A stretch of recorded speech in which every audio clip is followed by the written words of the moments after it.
I bombard your ears every day with it, though. Talking about my kitties and shit. It sounded like talking about your vagina. That's not a coin yet.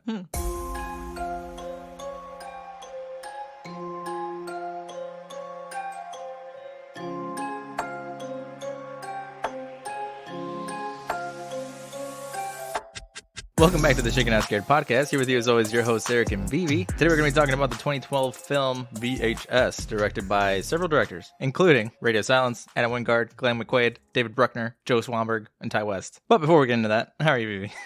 I'm freezing my goddamn nads off. I don't know. It's below 20 in Chicago this weekend. You're dressed like you're in Alaska right now. I am wearing a very, very cute outfit. So attractive. Yeah. Why don't you wear this all the time? I kind of do. You do. But how are you? I'm doing good. Yesterday was Dia de Reyes. We got a rosca. I got the baby. And now we have to make tamales for everyone who wants any. But we drink hot chocolate and I'm thriving. That's good to know. What creepy content do you have? So I don't know if this counts as creepy. It was just more unsettling. I watched this documentary. It's pretty old. It's called Jesus Camp from 2006. It was critically acclaimed at the time that it was released, and I've always heard people talk about it. I honestly could not get through it because it made me uncomfortable with how these children were being treated. Do you have creepy content? Shameless plug. We actually just covered Incident in a Ghostland on our Patreon, the one that was released in 2018. It's really fun. We can give a quick snippet, but if you want to hear more, go listen to the Patreon. What do you think? It was my first time watching it. I had heard a lot about this film and I had a lot of feelings. So did I. We didn't agree with a couple of things. Thought it was like a mashup of a bunch of other stuff. And that's all we're going to say. Go listen to it on Patreon. Yes. What do you have for comfort content? I actually started watching this TikToker. Her name is Tanya. Her handle is Tanya About Art. So she talks about art. She analyzes old Renaissance paintings, Baroque paintings. I just find it really soothing and interesting. I always really liked art. So I've been watching a lot of art documentaries lately. Is this one you were watching that then when I went to bed, I was like, that's what you look like? And there was a painting of some woman on the TV? That was one of the documentaries I was watching, not this particular TikToker. But yeah, I've been watching a lot of that lately. Just yourself getting painted in the 1400s? My comfort content, some people probably wouldn't consider comfort, is losing all my money in cryptocurrency. Just kidding. I started getting back into it. I've been into it for a while, and I find comfort in just going and looking at it every day. I was going to say it's comforting. Yeah, I feel good. Knowing that something is happening makes me happy.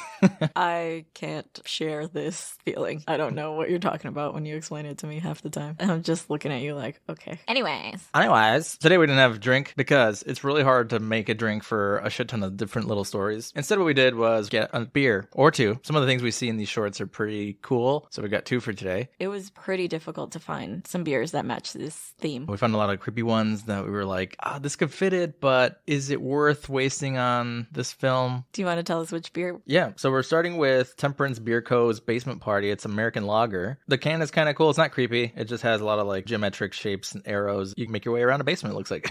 According to the can, it says, like the best basement parties, our lager is uncomplicated, unfiltered, and down for whatever. Easy drinking and exceedingly refreshing. Basement Party takes us back to when anything could happen. The reason we picked this beer was because obviously they find the tapes in the basement of the house. Thought it was pretty fitting. Also, Stash Dude. I kept writing down Porn Stash, but I think his name's Gary. Spoiler alert. Dies in the basement. I had a hard time finding the name of the guys for the main story. I think the only one that gets named a lot is the Porn Stash guy, Gary. Gary, yeah. Do you want to try it? Open it up.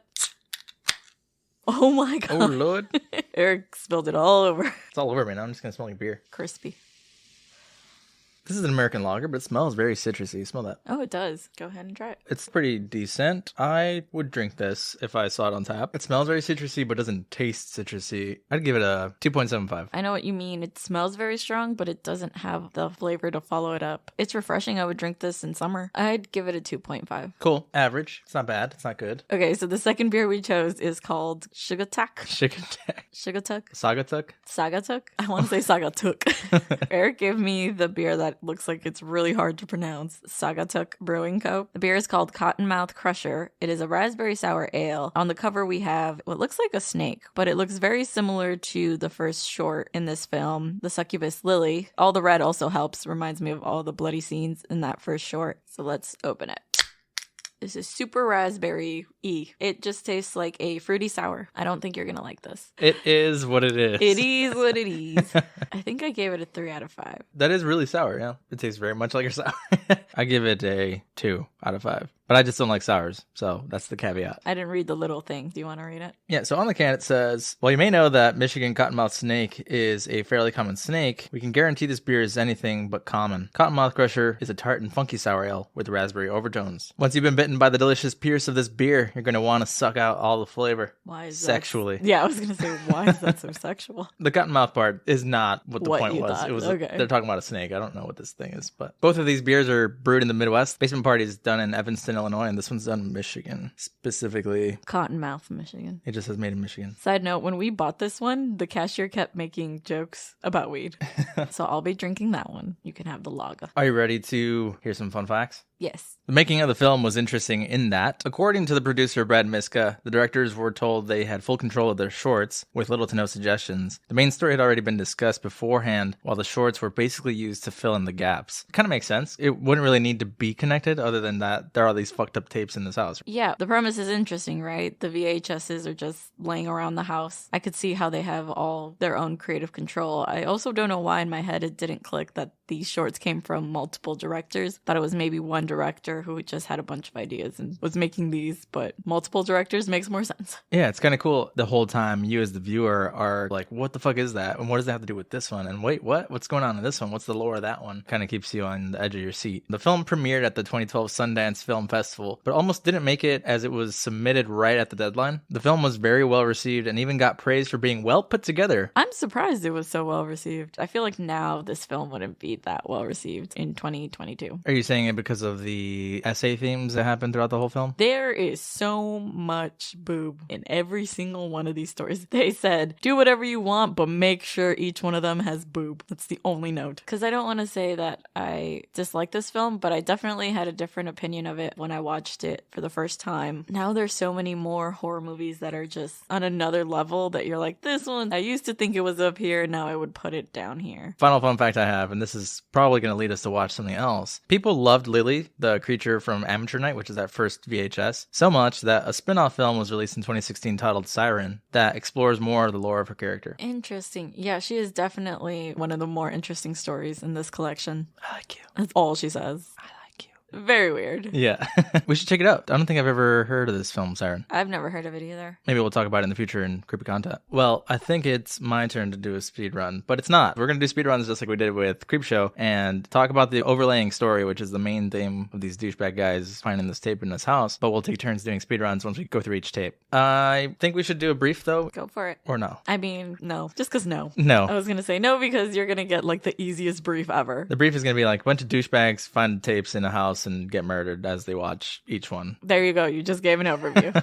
Overview by Erick. Ready to dive into it? Yeah. I was going to ask you, like, what was your overall first impression of this movie? I think it was my first exposure to an anthology type horror, actually. I really liked it because I was like, whoa, it was like a bunch of little horror stories in the middle of a big film. What? That's so crazy. How do they tie together? What does it mean? What about you? The first time I watched it, I thought it was fun. There's always one that's better than another story-wise. Some stories are more memorable than others. I did like it, but like I said, I think we've watched so many horror movies now that I'm just like, it definitely goes down on my list on things to watch. Gotcha. Well, let's dive into it. A tape plays. There's a man in a bedroom. The film glitches to these shitty dudes driving in a parking lot. They're taping a couple that's walking to their car, you assume. They immediately decide to attack this couple. They chase the boyfriend or husband or whatever it is away while they, trigger warning if you don't like these kinds of things, assault the woman, lift her shirt, and they tape it until at some point the boyfriend or husband runs back and they're like, oh shit, let's go. They run away and trash a house. This is terrible. The reason they do this is for money, and that actually plays a big role into why they go into the old man's house later. But then you brought up, they're probably doing this to show the audience just how terrible these guys are. You could say as the viewer, oh, well, they're so shitty and they deserved what they got. Fuck these guys. They go into a house and they're just trashing it. They break everything. Windows, chairs, lights. They spray paint the walls. They talk about how they're doing these essentially porn videos because they're selling them to a porn site. One guy mentions they need to start getting into upskirt videos. I'm assuming this is like a black market internet thing at the time. While this is happening, there are undercuts of flashes from the VHS. So for people who don't know how VHSs work, I was one of them. this happened to us all the time. That's why I'm like, man, this is so familiar. My dad loved watching soccer. And when we would leave, it's not like today where you could just record or do video on demand for your games and you could save them and then watch them when you get home. He would grab a VHS that had a birthday party on it, like our at-home videos. Screw these memories. He'd put it in and then record a soccer game. So if you watch some of the VHSs, it's like, happy birthday to goal.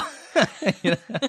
So you can tape over things, but then it'll be like back to the birthday party. It looks like somebody grabbed the tape from this guy who's with them, and he essentially is trying to record in secret a night that he had with some girl. He's hidden it in like a teddy bear, maybe. What is it with all these found footage films that we've seen is always a dude trying to do it secretly. Give man camera, he makes sex tape is like the theme of found footage. Just want to record it. It's for later. It's always like against the other person's knowledge or permission. Can't you just ask someone who's into that? Yeah, I don't know. Written by dudes, so makes sense. We won't bring up the undercut part of it anymore just because it just keeps flashing randomly throughout this story. At some point, this guy who's in the video is like, wait, where'd you get that tape from? And he's like, what do you mean? I found that in your room. He's upset they're taping over his sex tape or attempted sex tape with this girl. And the girl does notice. She's like, wait, what the fuck? Is that a camera? And she's going off on him. Yeah, it's an awkward scene then after that where they're just getting dressed and leaving. One guy who's been trying to talk while they're having this discussion just loses it and smashes a TV in order to say that he's actually got a job for them that's going to pay way more money than filming women upskirt videos. I started driving to this house, gotta find just this one tape. The guy holding the camera's like, but who is paying us? And he's like, oh, it's just some guy who reached out to us. And he's like, how? We don't put our name on any of this. He's like, oh, it's somebody who watches us on YouTube. He's like, we don't put our name on anything though. How did they find us? He's like, I don't know. Don't worry about it. Red flag number one that they completely ignore. I want to know. Like, I wonder if this is explored later on. It's probably not. The guys kind of have some questions, but none of the right questions. They ask, what are they supposed to do if the man is in the house? They say they're supposed to take care of him, saying it jokingly. And they're all saying the N-word to each other, which is so unnecessary. Like, why was this in here? What made you think that this was cool to include in the dialogue? It makes me realize just how not that long ago that was used in like everything. And it was normalized, quote unquote. Even if it was under the guise of satire to say, oh, I said it jokingly, it's still not okay. But they go into the house. Two of them go upstairs. The rest of them stay downstairs. They continue to look around. They're not really noticing anything, but they open a door and are immediately spooked because there are a shit ton of TVs on and an old man sitting in a chair. They quickly find out the man is dead. I would like to say that you should never record yourself committing a crime because they are clearly recording themselves breaking into this place. Right. This guy's like, we've never put our name on anything. Meanwhile, all their faces are in it.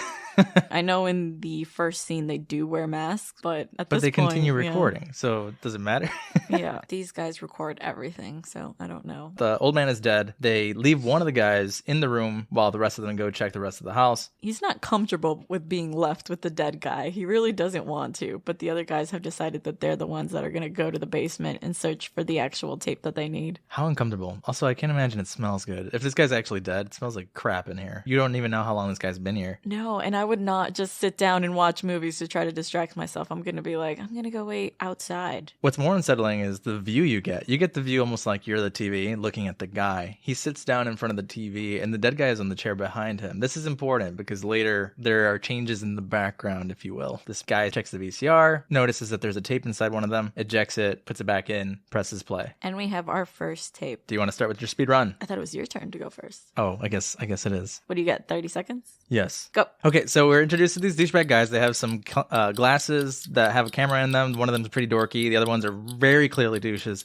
They're going to a bar. They're like, we're going to record everything. They end up meeting these two girls. One of them's like, I like you. And she's, she follows them around. They go back to the motel. They have one girl who was talking to them. Then they have this girl who's like, I like you, and keeps making eye contact with the dorky dude. Long story short, this girl is a creature. She kills the two guys and then ends up flying away and dragging the dorky guy with her. Well, I guess you made it. I feel like you jumped to the end there. Well, yes.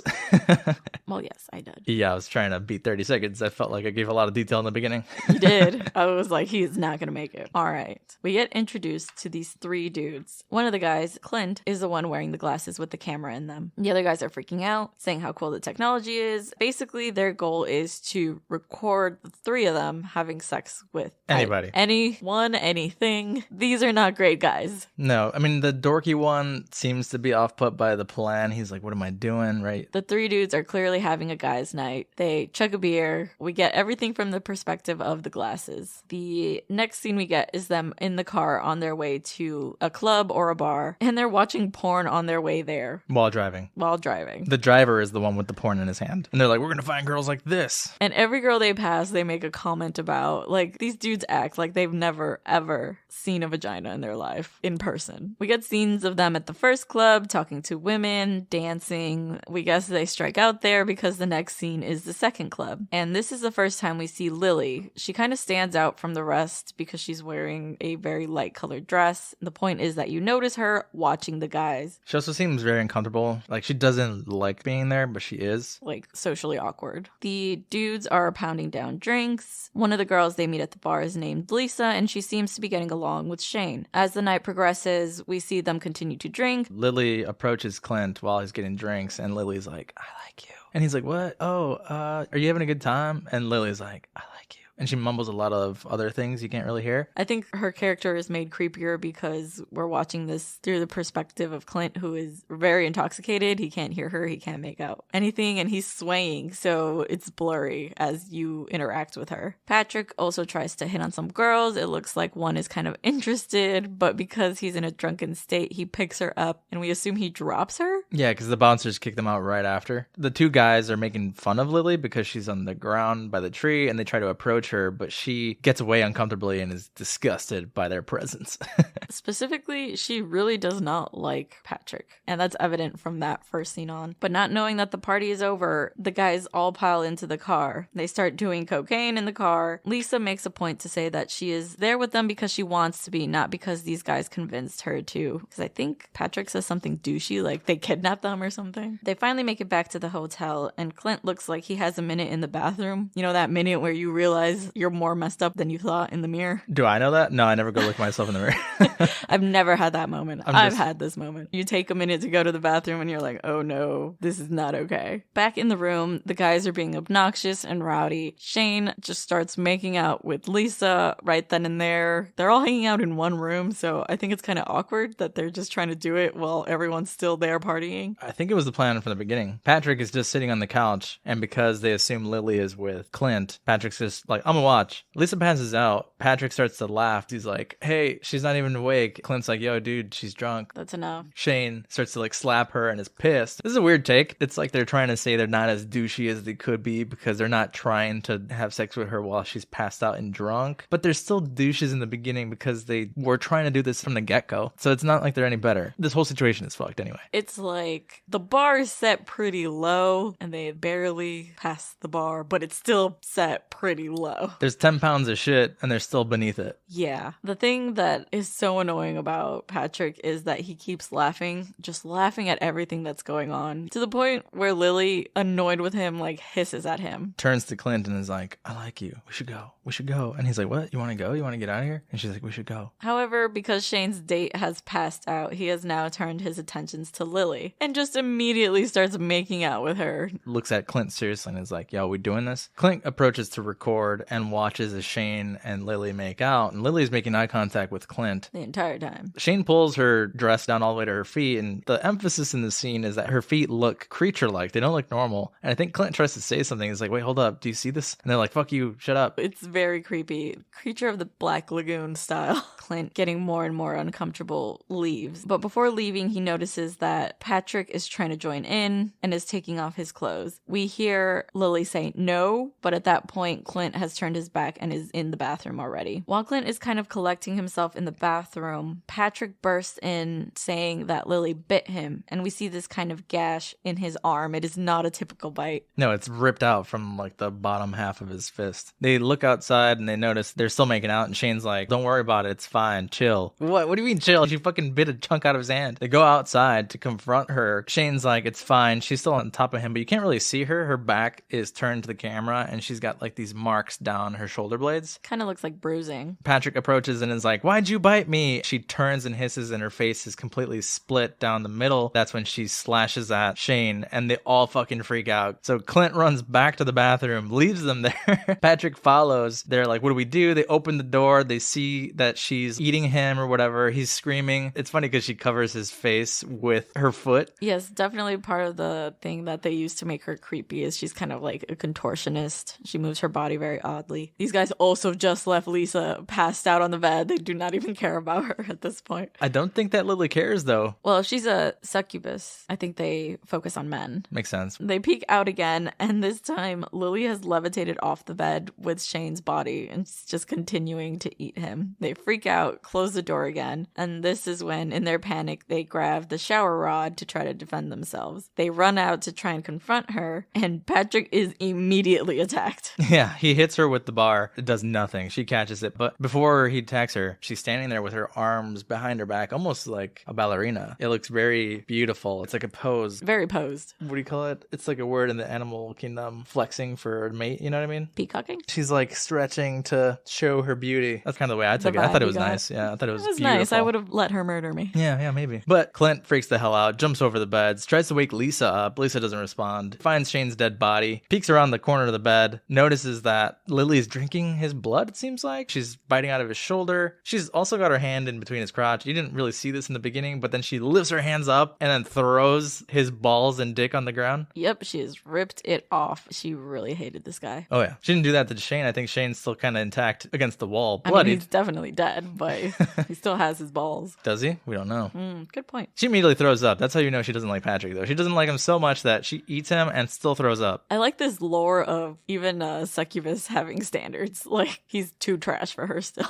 Yeah. You know, I'd say Shane was the shittier character. I don't think either of them were great. I think Shane should have got his dick ripped off. Yeah. Patrick was kind of just like the fool friend of the douche. But as Clint makes his way running down the stairs, he falls, breaking his arm in a pretty gruesome way. He doesn't have that much time to worry about it, however, because you can hear Lily is chasing after him. He doesn't even make it that much farther down the stairs before she catches up with him. She repeats again that she likes him and begins to give him head. No, she's still in like creature form, so her face is all still bloodied and ripped up. He's whimpering and in pain. She looks at him and is like, no like? She is somewhat offended that he's not into her, and she crawls off into the corner of the stairway. Crying. He's like, I'm so sorry. I didn't mean to be disgusted. This is just fucked up. I mean, there's a lot going on, Lily. Read the room. Lily needs to read the room? I think they needed to read the room. I think everyone here just needed to take a minute and not be shitty. And just not. But Clint makes his way through the rest of the motel, knocking on windows for help. The manager of the hotel ignores him, doesn't know what to make of his appearance. I'm assuming he's all bloody and he must look crazy. He continues to run into the parking lot to ask for help. A bunch of men with their pickup trucks. Manly men. And as he's about to ask them for help, we see the man look up in horror as he is swooped up and taken into the sky. We get these shots of him flying over the city until his glasses eventually fall off of him. We do get a glimpse at Lily, though, in full creature form. She's got wings. She's got claws. Kind of reminds me of what the vampires look like from the movie Van Helsing with Hugh Jackman. Yeah, she does kind of look like that. But that is the end of that story. Amazing. What a wild ride. I would definitely like to know more about where she comes from, what exactly she is, if she's a succubus or not. We revert back to the camera held by the guy who put the tape in, and the camera is on the feet of the old man that was in the chair. The guy is gone. Another guy finds the camera and is like, what the fuck? Where did the guy go? In the basement, you can see that Gary and this other one of the guys find a treasure land of tapes. They're like, go get a bag so that we can put these all in there, and then we'll take them upstairs and figure out which one's the one we're looking for. The guy goes to get the bag. You can hear a metal clang, like a wrench was dropped. And in a quick flash, you see like a figure in the background, and he freaks out. He goes to Gary and he's like, hey, there's someone in here, man. There's like a man in here. They're not as freaked out as I think they should be. There's so many times in this movie where I'm like, the people experiencing these things are not as freaked out as they should be. Even for one of them to be missing, I'd be like, yo, what the fuck happened to this other guy? We all came in the same car. He's not getting home on foot. Where'd he go? The creature, though, I want to describe because he looks like a a naked Slender Man. I'm picturing like the old lady from Yes, kind of. the demon girl. Zombie-esque. They're very pale. But Gary's like, nah, you didn't see shit. Let's put these in the bag and let's go. Flashback to the room. He puts another tape in. He watches with the dead guy in the background again. I don't know what's up with these guys just sitting there and being like, you know what, fuck it, let's just watch this. I guess it's a pre-phone time. Also, they're all watching these 30-minute long fucking short horror stories. Don't you like go check on your friend, be like, hey, you still working down there? You good? It's weird. They were really long. 20 minutes is way too long to chill in a room with a dead body, so none of this is excusable. In the span of 40 minutes, they lost 2 guys and aren't asking enough questions. They're kind of just like, what the fuck, where'd they go? They're What? outside probably. No, dude. Go find your friends. You're here with a dead guy. You literally saw someone walking in the basement. That wasn't one of the 4 of you. That's right. This guy who was with Gary downstairs, Gary leaves him in the room with the dead guy again. And Gary's like, hold on, I'm gonna go look around the house. No, they went missing in here. I hate them. Are you ready for your speed run? Sure. Go. So we get this man and woman. I'm assuming they're man and wife. And they are on a road trip, and the wife is basically documenting everything. They're staying in a shitty hotel. It's like small town America. They're looking through the Grand Canyon. Basically, someone is intruding at night, but they don't know who it is. And on the second night of intruding, this person kills the husband. We find out that it is the wife's mistress, and they were in on this together, and they plan to kill her husband, and they are now running away. Nice. You made it. 5 seconds left. Ooh, this one's not plot heavy. I will preface this by saying this was probably my least favorite one. I thought it was just boring. True. It's probably the most boring of the 5. Also, why is this girl so okay with her creepy partner? I thought maybe it was like a game for them. Like, you know, like this gets them going. It's a long game. You gotta get married and shit. You gotta murder somebody. You gotta spend all day with someone you don't even care about. Seriously. So we learned that the characters' names are Sam and Stephanie. They're on a road trip. It sounds like they're near Texas, maybe the South. Stephanie's the one doing this kind of vlog. She's kind of trashing her husband, saying that he booked the room last minute and now they're stuck with 2 beds, and that she's gonna inspect how dirty they are. And she records herself pointing out how gross the bed is, which again, it's just boring. Even when you are on vacation and you're recording stuff, I think you like record the more exciting stuff, not you checking out how dirty the hotel is. The next scenes after that is them just walking around town. Sam says he wants some cowboy boots, talks about getting the cowboy hat. They're shopping. She zooms in on a knife in the window, which is an allusion to something. They go into this like old town kind of reenactment place. There's a minor fortune teller there, and it gives a very ominous fortune. It says something along the lines of, you're going to have a happy reunion with a loved one. A turn of events will come about soon. Someone's going to take advantage of your trusting nature. Winky face. Back at the hotel, we get another one of these scenes where the husband-boyfriend is trying to record them having sex. And this scene goes on for like way too long. Let's do it. Do it for me. Do it for fun. This scene goes on for like 3-4 minutes. Let me see your butt. Let's kiss. You're so cute. You're so sexy. But they are interrupted by a loud banging at the door. Sam goes to check it out, and he points out that it's a girl in a hoodie standing there. They stop recording, and when the camera is picked up again, Stephanie is asking him to explain what happened. He says that the girl was going around asking for a ride, that he thought it was very strange because she wasn't tall or very intimidating, but something about her was very scary. They kind of get a shot of her walking around in the parking lot before bed. They decide not to call the police. Sam says that if she's still there in the morning or causing trouble later, they'll give them a call, but he doesn't feel like this is something they need to involve the police in. Stephanie's like, why not? And he's like, well, don't you see there's like a hitchhiker problem here? There's a lot of meth problems, drug problems in the area. Let's just drop it. Bad decision, Sam. They sleep in separate beds, which I thought was really odd. They're like large beds. They're like queen beds. We've been in places like this together, and still, because we're fucking normal and like each other, sleep in the same bed. Yeah. That night, the camera turns back on and is filming both Sam and Stephanie sleeping. So it is clear that this is being shot by an intruder. They go around messing with the couple. They pull down the sheets on Stephanie's bed and pull a knife to her skin, rubbing it along her backside. They then go over to Sam's side and take money out of his wallet. They go into the bathroom, take one of the toothbrushes, and dunk them in the toilet. This is a small hotel room. Don't you think you would hear someone getting up and going to the bathroom? I was thinking exactly that, but it sounds like the AC or the heater is on full blast, so it's possible that their moving around could have been hidden by the white noise. They do too much, though. Lower sheets, linger, go move stuff around, open the bathroom door, videotape themselves, swish stuff in the bathroom. Like, it's so many unnecessary things that could get you caught that I don't think this is realistic. The light is also on in the bathroom when they open the door. You notice that when the light changes. They also have the flashlight on in the camera to be able to see what they're doing. Not believable. The person leaves and shuts off the camera. When the camera is turned on again, it is Stephanie mentioning it's going to be a raining day, and Sam is brushing his teeth with the toilet toothbrush. Ha ha ha ha. Gross. Sam notices that he's missing money and kind of accuses Stephanie. And Stephanie's like, what do you mean? Why would I take your money? And he's like, well, I had money in here and it's gone. And he kind of stares at her because she's like, what? So you think I took it? And he just looks at her. Well, it wouldn't be the first time. And I was like, oh shit. Yeah, this is kind of the first hint that there's something wrong in their relationship, because he's trying to say it not in a mean way, but he is accusing her like, you've taken my money for a shopping spree before. So there's clearly some problems in this marriage.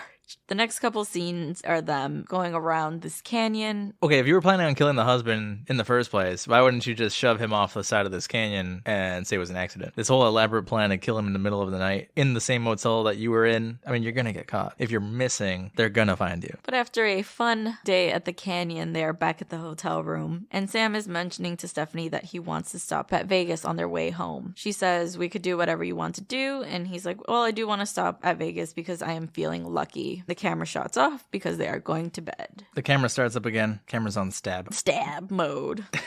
The camera's on Sam, and he is immediately stabbed in the neck several times. He's gasping for air. It's gruesome. It's gross. It's nasty. He can't say anything. He's dying. We get kind of this like choppy edit where they're driving, but they're in the bathroom, Stephanie, and this other person wearing a plastic mask. Looks like a purge mask. Like Strangers in the Purge. Yes, that's what I was looking for. It's plastic, whatever. You can't see their face, but they're taking it off. They're making out, holding the camera, undercut shots of driving. And then the final shot we get is Stephanie driving saying, did you delete it yet? And the screen goes blue. The only thing that makes that kind of murder scene less intimate, I guess, is that it's already being broken up with shots of them in the road. And it goes on to the big reveal that it is Stephanie's girlfriend, we're left to assume. Again, this is a very elaborate way to kill someone, and my argument in this one, and probably in the first tape too, is they're all in hotels. Don't they have neighbors? Even if you're like gurgling and gasping, the walls are thin in hotels. I think they're motels. It's even worse. Isn't it known that in motels a lot of crime happens for the same reason that they're not as well watched or taken care of, like hotels? Because everyone just minds their business? Yeah. Well, that's unfortunate. So that's the end of the tape. I agree. I think it's the most boring. I remember seeing it for the first time being like, okay. Yesterday we were talking like, don't fucking murder me. If you want to leave me, just divorce me or break up with me. You don't have to fucking murder anybody. Does this woman not know that divorce exists? I think part of it was like this whole scheme turned them on or is exciting to their relationship. But if you need this in your relationship, it is not going to end well. No, they're definitely getting caught. They know he's They're gonna know. married to her. They're not getting away. I don't think so either. Especially since she wasn't wearing any gloves or anything when she murdered him. And she was like sloppily washing everything off in the sink. I don't even think she's done when they start making out. Yeah. Why would you record it too? Because Stephanie's the one holding the camera when they're making out. And then later she's like, did you delete it? It's like, why'd you record it in the first place if you were worried about that? These people are not good at being criminals. Not that they should be, but... The tape ended and the guy's like, what the fuck was that? The dead guy's missing in the background though. And he does not notice. We get a shot of Gary, the stash guy, being like, we're going to just grab all the fucking tapes and we're going to take them upstairs. We're going to make copies. We're going to take them with us. He puts another tape in and... It is your turn for a speed run. It is. Go. Okay, so 4 teenagers are driving. It seems like they all know each other. They kind of know the driver. They were all told by the driver, Wendy, that they were going to have a one-on-one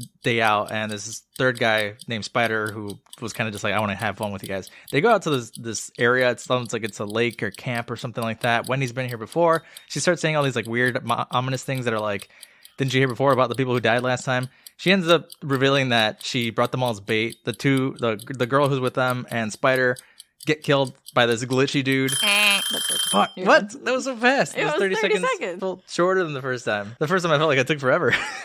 Yeah. Depressing. You didn't even make it to half. I started giving more detail because I was like, well, last time it felt like... I made it last forever. time. Damn it. What does that mean? Nothing. We'll be drunk as shit if we start doing shots every time. What? I'm gonna go get one. So we're taking a shot then? Yeah. Okay.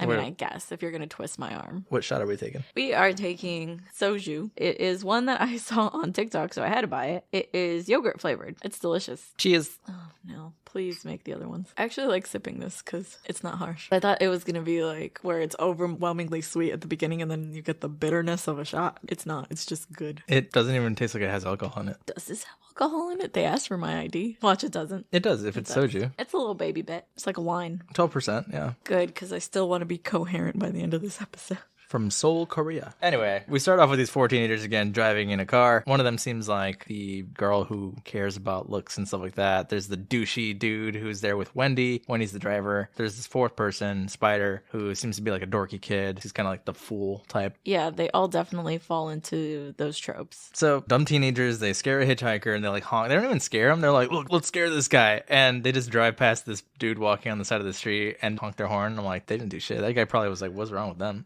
It's probably judging them, honestly. Did you see how scared he was? And I was like, no, Nothing happened. They're very annoying. We find out, however, that Wendy has lied to pretty much everyone in order to get them there. Samantha thought this was going to be a girls only trip. Joey thought it was kind of a date between him and Wendy, and Spider has just tagged along. They don't even explain why Spider's there. Who invited him? Did he tag along with Joey or did he tag along with Samantha? Later, Joey's like, why are you even here? And Spider's like, I'm here for that goddess over there, that blonde goddess. And Joey's like, she's not a goddess. She's not that great. They finally arrive at the lake and they're kind of just exploring and being douchey teenagers. God, take a shot every time we say douchey in this episode. Wendy starts to make kind of like creepy offhanded comments. She tells Joey to get a shot of some wall. He's like, why? It's just a wall. And she's like, humor me. She's like very like not patient with him. And she's like, last time we were here, my friend tripped over this wall. And he's like, okay. As he starts recording it, there's this kind of weird glitch that happens in the camera where we briefly see that not only did her friend trip over it, it seems like she busted her head open and was bleeding to death on this wall. This killer who we later see, or don't see, can only be seen with glitches in the camera. So Wendy's brooding by the river while Joey's filming. He takes a shot of the river and a body that's ripped up from the spine flashes, floating in the river, butt naked. As the viewer, you're kind of like, is this the like future? A ghost thing? Yeah, I was thinking maybe Joey's the one who's in the river. The girl dead earlier, I thought maybe it was Wendy or Samantha. But they find this tree with like mushrooms and they're joking about it. And Wendy makes a comment like, you're all gonna die down here. Creepily, smiling. Like she's so annoyed with their jokes and just makes that comment. And Joey's like, what? Yeah, I think I would leave then. Because they take a while before they ask Wendy, what the fuck did you mean by that? Next scene is them sitting around like a pond. They joke about smoking a joint. Spider's like, I don't do drugs. I've never done drugs. You can see his kind of underlayer really come out because he kind of plays himself like this cool character, but then really he's like kind of dorky. He's like, you get the fear. It's the fear that you get when you smoke marijuana because you get scared that someone's going to find out that you're high. It's paranoia, my guy. Yeah. But Joey, while high, is like, wait, so what the fuck did you mean by that, Wendy? Wendy's like, didn't you hear about those kids that were murdered and went missing and they never found the killer? I was here. She plays it off as a joke immediately, though. She mentions how the police don't even know what he looks like, and she starts laughing ominously. And they're like, oh, ha ha ha, see, I knew you were fucking around with us. And Spider's like, see, I told you it's the fear. It's making us all scared of Wendy's story. Joey decides to cut the tension by jumping into the lake naked and immediately acts like he's drowning. This is what made me think that flash earlier was him. Foreshadowing, yeah. Samantha's like, I gotta go pee. Fuck you guys. You scared me. She goes and Spider's like, I'll come with you so you're not alone. She's behind a tree. She comes out of nowhere and her character's kind of like, I made this thing just for you, Spider. Ready? She starts to do kind of like a cheerleading chant. As she turns sideways to the camera, she puts her hands up. He hears something. He turns the camera and you see like a choppy, glitchy figure. You can see an outline of a person and it looks like they throw something. And he turns back to Samantha and she's got a knife through the left side of her face. And he's like, look at your eye.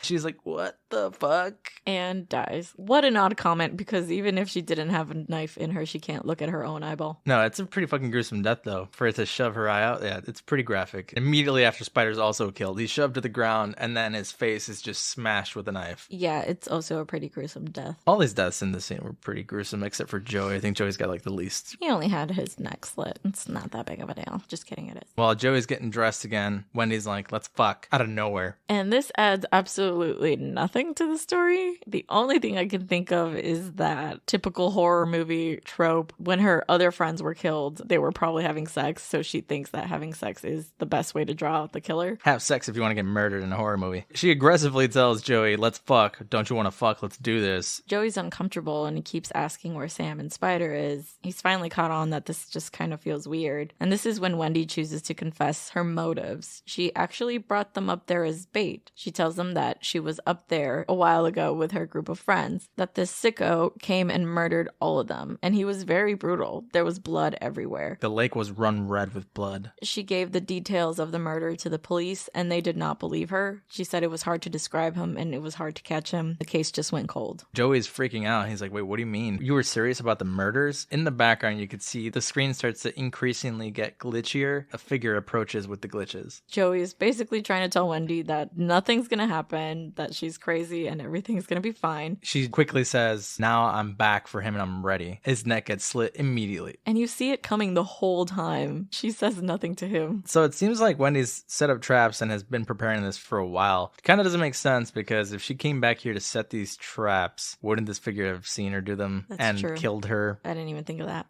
That's a good point. She runs away and the figure follows. She has one of those floor traps. I don't know what you call them, but he falls through. She approaches and is like, why can't I film you? She's trying to get a shot of him, but it's completely glitchy wherever they are. I want to know what they're seeing in real life then. Yeah, so do I. Because it's not this glitching thing, obviously. You know what this reminds me of is the Invisible Man, that suit he kind of like wears. Oh, okay. Yeah. She's running away. The character gets trapped by a bear trap, and as she approaches, she's so close that they reach out and just stab her in the stomach. She kind of freaks out, realizes that she's out of her league. To the camera, she says, if you find this, do not come here. He can't be stopped. She's bleeding out, turns the camera and notices that Joey's just walking around aimlessly like a chicken without a head. This is very strange. I didn't get if the killer had like supernatural powers to make him walk around like this, or maybe Joey's neck wasn't cut deep enough, so he was still kind of alive looking for help until he finally bleeds out and collapses right in front of her. He's just delusional from blood loss. Yes.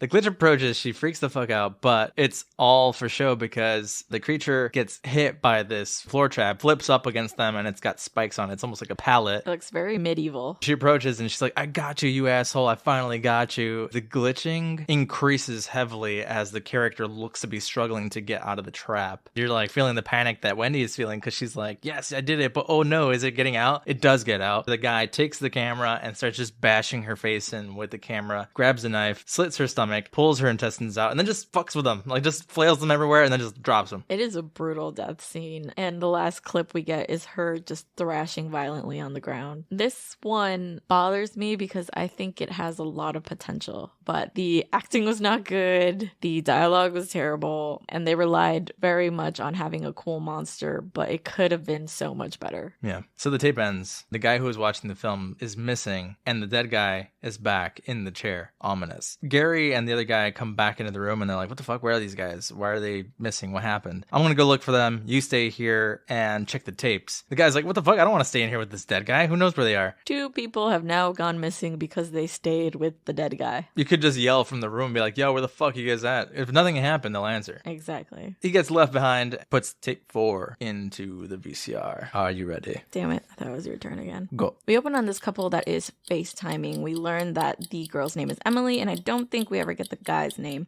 We find out that they're kind of doing the long distance thing because the guy is like in medical school. Emily has moved into a new apartment and it is weird. She thinks it is haunted. A couple nights of FaceTime show us that there's creepy kids in the apartment, and she is freaked out and asking him to like record what's going on until she's gonna talk to them and figure out what they want. Very strangely, they attack her one night, and her boyfriend shows up in the apartment. Done. See, it's weird, right? It creeps up on you. We were used to doing a minute. We didn't fail the first time. We both failed the second time. We got confident. Yeah. Damn it. Here's some more yogurt. Oh my god. Give me half. I'm still trying to make it to the last one. Half the bottle. Cheers. I failed on purpose because this is delicious. All right. We're watching a couple on webcam. The girl's got a bruise on her hand. Her name is Emily. She's telling this guy, I don't know, I should probably go to the doctor. I don't remember how I got it. She's like, do you know what this is? He's like, no, I don't really know. Stop messing with it, though. She starts to tell him about how she's heard footsteps. Before she even starts on the room tour, I want to point this out because do these aliens compel both these women to just show their titties? Immediately? Because the other girl does the exact same thing. Look at my bruise. Also, look at these titties.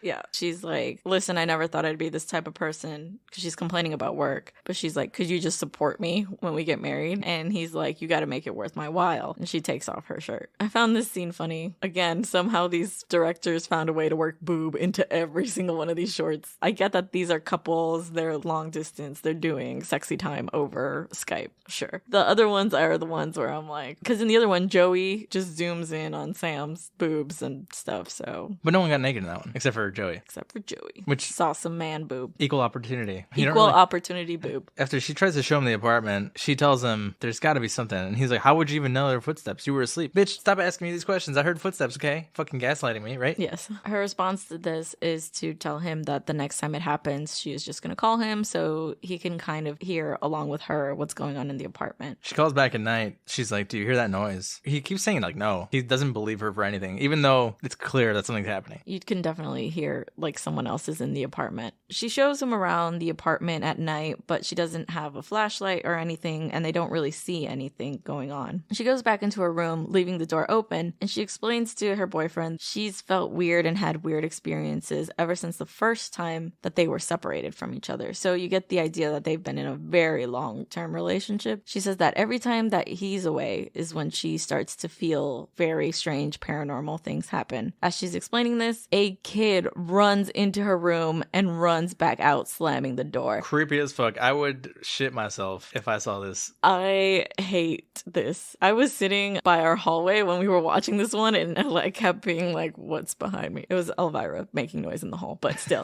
You got goosebumps? Yeah, I didn't like it. Okay, this one might be my favorite, but Really? That's so rare for you. because it freaks me out. It just the idea of like kids haunting your apartment, and it's not even just kids, it's aliens probably. That's why I'm surprised, because I feel like you don't really like alien movies. Oh, I hate them because they freak me the fuck out. What? They scare me a lot, but that makes me love them.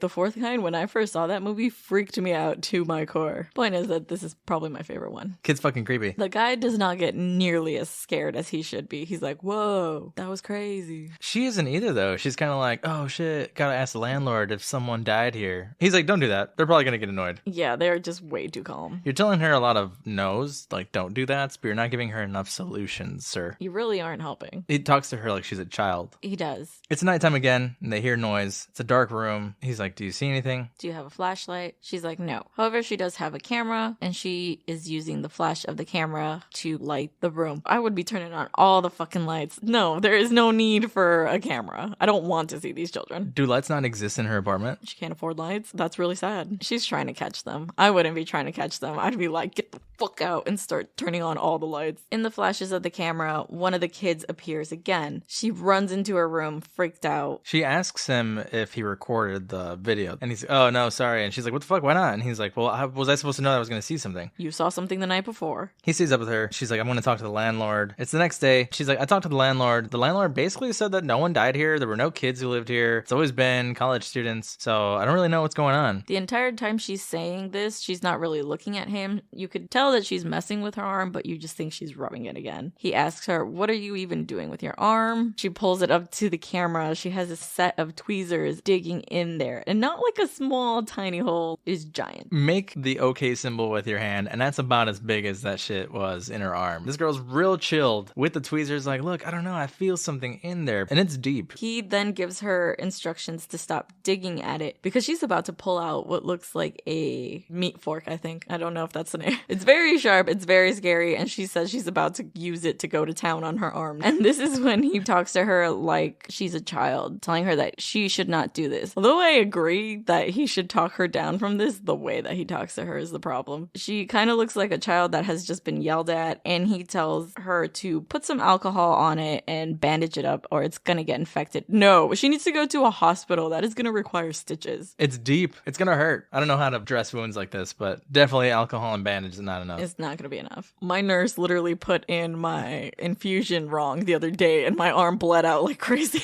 And that was a tiny needle. And you said you were just like, ugh. Passed out there. But it's the nighttime again. And she's really ready. She's got a plan. She's like, yeah, I'm going to close my eyes, get the laptop. You're going to be my eyes. It just seems like they hide when I can see. So I'm going to close my eyes. You're going to tell me where I'm going to go. He's like, what? Okay, all right, fine. And he's like, no, I don't see anything. Turn left. And he seems very done, right? Yeah, they're just going room by room. He tells her, like, nothing's there. She's like, okay, well, I guess I'll just go to bed. bed. As she's saying that, her back turned, you can see the children kind of in the background. And that's when he's like, Emily, close your eyes because you're going to get freaked out. And she's like, oh, okay. She is way too willing to just do this.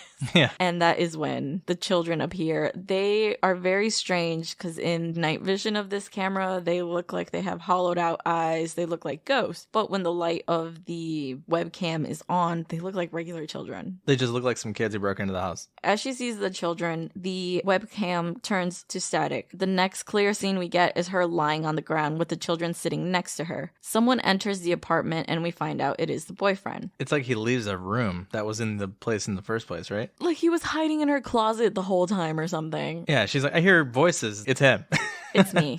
He immediately goes to work dissecting something on her back. I think it's out of her stomach, isn't it? So this is what does not make sense to me because you see rib cage. You have rib cage all the way Ribs. around you. Yes, but not anywhere near your uterus. I don't think she's pregnant, though. That's what I mean. It's not her stomach. It's like a weird location on her body. What he pulls out is this fetus-looking thing. Is this thing really part human? Part human, part alien. Whenever the kids speak and answer him, there is nothing that we can hear as an audience. It's kind of like staticky noise on the webcam. He is upset, asking them all these questions. We don't hear their response. He says, no, it's fine. I just want to know what's going to happen because we're going to have to make this look like an accident again. We can do it. We know people, but I don't know how long we can keep this up. He also asks if the tracker in her arm expires anytime soon. I think he's thinking something's going on with it that it's making them start to notice that it's in their arm in the first place. Questions, did these people get abducted a while ago and the aliens put him here as like a liaison for them? They abduct these characters, bring them to this guy, have them date him, so he keeps an eye on them, makes sure that they incubate whatever they're collecting until the aliens get what they need as many times as they need it. They're harvesting humans. Are these children her children? Are they children that were pulled out of her in previous years? Because they're saying that this is not the first time this happened. Oh, fuck. I didn't even think of that. That was my question. Those kids could be half aliens too, and that's why they're not fully visible to her during the day. Yeah, interesting. But the next scene we get is what appears to be several days later. Emily's arm is bandaged up and her eye is very bruised. She is talking to her boyfriend, telling him that she went to the doctor today, a doctor that he recommended, that came highly recommended from his quote-unquote school. She says that she was diagnosed as schizoid affective as well as having bipolar disorder. She says that it's the only explanation as to why she doesn't remember running out into the street that night. So that is the story that they have told her. She visibly looks really sad, telling him that he should probably go be with somebody else who is normal. And I don't like this at all. Like, if you have mental illness, you deserve to be with people. You do. It's even made worse by knowing that he's the one making her believe these things. Yeah, it's shitty. Nothing's even wrong with her. Because he then says he doesn't have a choice in the matter, that he loves her and he's gonna be with her. She's like, you're so good to me. She tells him I love you, and he doesn't say it back. He's like, okay, bye. Okay, thanks, bye. The next scene we get is him talking to another girl that looks somewhat similar to Emily. She gives a similar story. She had gone hiking that day and saw a lot of couples and missed him, but she noticed she had this bruise on her arm. He asked if she got it while she was hiking. She says no. She just goes on talking like normal, rubbing at her arm, telling him that she misses him and starts to strip as well. This time he's like really into it and he's like, sit back, I can't see. The only type of emotion he ever feels is when these girls are getting naked. Otherwise, he seems completely bored with all of it. The whole thing. So that's the end of that one. We don't know how many girls he's doing this to, what those alien creatures want. This, of all of them, I think is the one that I want more explanation for. They're harvesting human children because they're creepy. How did he get involved? Yeah, I kind of want to know what gets them to date him. Like, how do the aliens know automatically that I'm going to abduct this girl over here and they're automatically going to like this guy? Or do they brainwash them to think that? Do they have like a bunch of these dudes set up in different states for all the girls they're abducting? I want to know their plan. It's like the Bachelor, but for aliens. And they just set up these 5 spy guys, and they're just like, well, whichever one the girl approaches and thinks is hot or is the one. Intelligent. Love it. Pitching that now. Without the fucking emotional abuse, please. And dissecting. Can it be consensual? Fuck. I've never seen The Bachelor. I'm pretty sure there's some emotional abuse in those as well. How much are these aliens paying? I will harvest your babies for you. Just make sure that I'm going to be well off here. Again, more background knowledge on why they're doing what they're doing. Why did these guys agree to it? Against their will. Yes. So the tape ends. The dead guy guy is gone again. The guy is also gone. Gary comes back in and is like, wait, what the fuck? He hears a loud noise and is like, where are you guys? He goes out there, thinks that they're messing with him. He sees a decapitated body. Is like, oh, ha ha ha. Whoa, that's fucked up. You guys are messing with me. Ha ha ha. Yeah, I guess he thinks it's a prank, but that would not make any sense. These guys are weird and demented. So you'd think that he's like, yeah, they just probably killed the dead guy because he's gone. Good on him. But in that instance, the head is thrown on the ground and it's one of his friends. He looks at the doorway and the dead guy is standing there creepily. And he's like, oh, what the fuck? So he starts running away. He makes it to the doorway of the basement and falls down the stairs. He notices the guy is standing at the top of the stairs, is coming down. He's trying to like stand up. The next thing we get is a vampire zombie approaching his face. And that's the end of Mustache Gary. And all of these douchebags, honestly. I Okay. don't feel bad for any of them. No, I want to know what this guy is though. Is he a vampire? Is he a zombie? How many people find this guy? Is he the one hiring these people to come to his house so he can eat them? He knows how to go on the internet. He watches YouTube. Zombies obviously know how to use the internet. Okay. I would say he looks more like a zombie character than a vampire. His face kind of looks like the Wreck makeup or 20 Days Later, right? Like his eyes are bloodied. And without any explanation, we get another tape. The tape just runs on one of the TVs by itself. Just plays for us. Aren't we lucky? The zombie's like, all right, got dinner. Let me go put on a movie. Time to relax and watch my favorite tape. Are you ready for the final speed run? It's my turn? Okay. 1,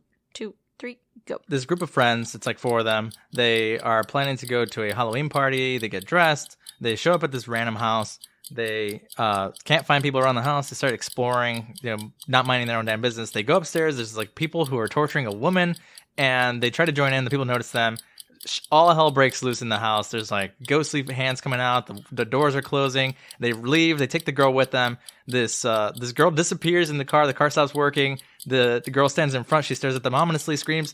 The train is coming. They run over. I was finishing it right at the last minute. Did I win? No. What do you mean no? I was like at the last second. At 30, you were still saying that. I said they get run over. I think you let me slide once, so I'll return the favor. It's because we just don't want to do any more alcohol. All right, tape 5. These friends are at a cookout. It seems like they also kind of overwrote a video because it keeps flashing to the cookout with their wives. The one guy's dressed up in a bear suit. It's Halloween of 1998. They're driving to the party. And they show up at this house and they're like, where is everybody? Because it's kind of dead. The house is huge though. They're drinking beers on the way to the house in prep for a party.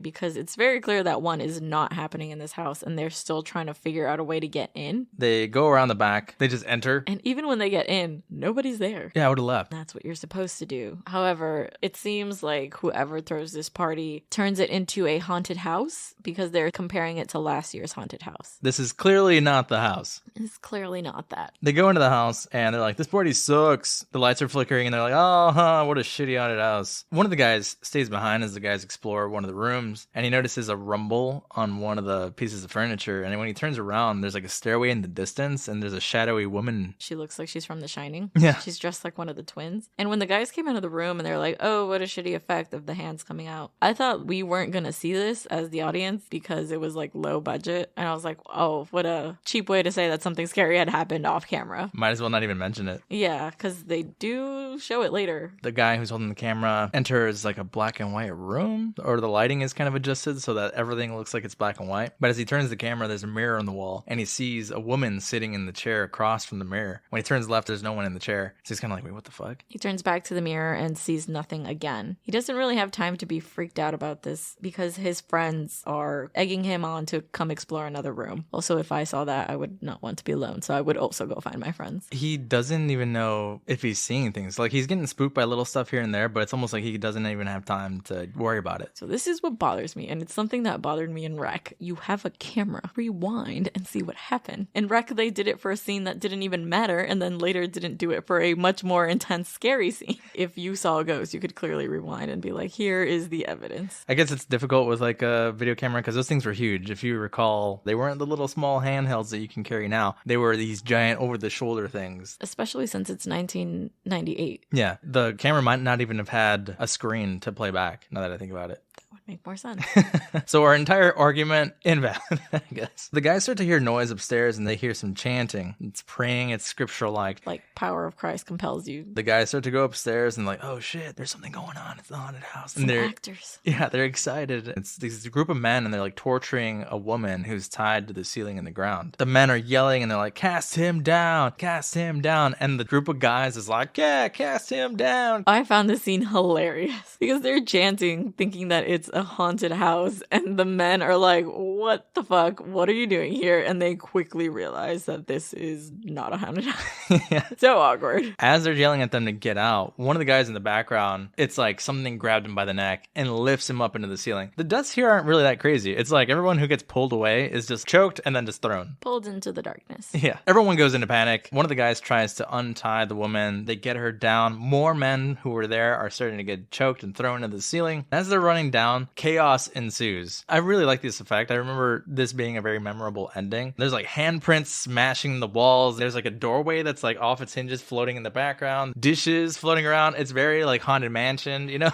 Okay, because I was going to say I don't like this scene now. Maybe I thought it was decent in 2012. It looks like the Haunted Mansion ride. It's kind of corny, and I don't think the Haunted Mansion's scary. What I thought was creepy before was when they try to go for the doorknob and that door's window closes on itself, and it's like, oh my god, they're trapped. The walls are also protruding with hands. It's almost like the house is trying to stop them. They're carrying the woman out. They're trying to shove these storm doors open. Hands are starting to protrude leading up to the door. They finally make it in the last minute. The woman's kind of saying a couple things. They're like, no, you can't. But they're talking too fast and in a panic to let her really say anything. They drive off. The girl's got blood on her arms. And they're like, oh man, we got to go to a hospital. What do we do? The car is starting to lose control. It's stalling. It pulls up to an open area. And in a flash and glitch of the camera, the woman is gone. They are freaking out. And you see that she's actually outside the car. She walks over to the front of the car. And they realize they are on the train tracks. She just looks at them and walks away. There's a light in the distance. They're trying to open the door. One of them even tries to kick the window open. They're like, what the fuck? Unlock the doors. What are you doing? They're panicking. The train approaches, honks, the tape ends. And that is it. The credits we get is the same scene from the beginning of the douchey guys trying to assault this woman on the street. Did you notice that they put the assault part over and over and over and over again? I was like, that was like the worst part you could choose for credits to repeat, bro. There was scary parts, actual scary parts. You're a horror movie. What did you think of this? I feel like the effects don't age well. I think they age well. Again, these are not like high budget, do everything you can type of movies. You can feel the panic of the guys running out of the house. Yeah, that's very apparent, their panic. I just feel like they threw together a haunted house movie in like the last 2 seconds of this movie. It was like, do everything scary at once without building any suspense, and that kind of doesn't work for me. I don't understand like the reason to kill them because they already left. Does the haunted house power leave the house? What I gathered is the woman is actually possessed and demonic, and removing her from the house was the wrong call. Oh. It looked like they were exorcising her. Oh, yeah, true. Performing an exorcism on her. And so she was the one doing that to the house? Yeah, because the house is trying desperately not to let them leave with her.